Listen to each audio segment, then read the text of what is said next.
వెంకటేశ్వర స్వామికి సంబంధించి ఎక్కడ కూడా పోయిన ప్రభుత్వాన్ని చూశా.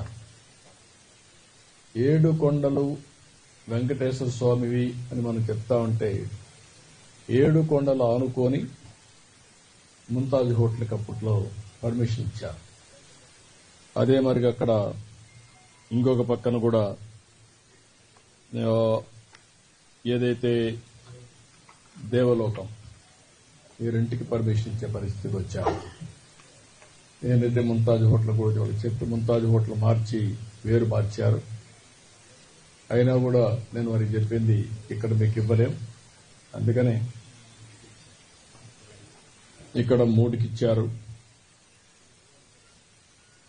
ఏదైతే విష్ణువి వర్స్టైల్ వెంచర్స్ 10.32, ముంతాజ్ హోటల్స్ 20 ఎకరాలు, MRKR construction industries private limited 5 ఎకరాలు ఇచ్చారు. ఈ 35.32 క్యాన్సిల్ చేస్తున్నాం. ఇక్కడ ఎవ్వరు కూడా కమర్షియలైజ్ చేయడానికి వీలు లేదు. 7 కొండలు ఆనుకొని ఎలాంటి కమర్షియలైజేషన్ కానీ అపవిత్రం చేసే కార్యక్రమాలు ఎక్కడా ఉండడానికి వీలు లేదు. నేను వాళ్ళు కూడా, ఎందుకంటే ఓబ్రాయ్ హోటల్స్ చాలా హోటల్స్ కడుతున్నారు, కట్టినప్పుడు వాళ్ళకు కూడా చెప్పాను, ఇక్కడ ఏమాత్రం కూడా అపవిత్ర అంటే మీరు వాళ్ళు ఒక స్టేజ్లో మేము వెజిటేరియనే పెడతామని కూడా ముందుకొచ్చారు.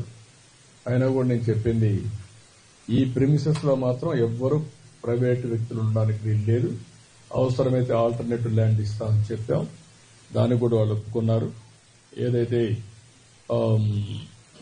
పక్కన ఒక ఇదే ల్యాండ్ పక్కన ఉంది, రోడ్డు ఆ పక్క ఇస్తాం తప్ప ఈ పక్క ఎక్కడ ఇవ్వం. We are very clear. అది వాళ్ళతో మాట్లాడి టీటీడీ సార్ట్అవుట్ చేస్తారు.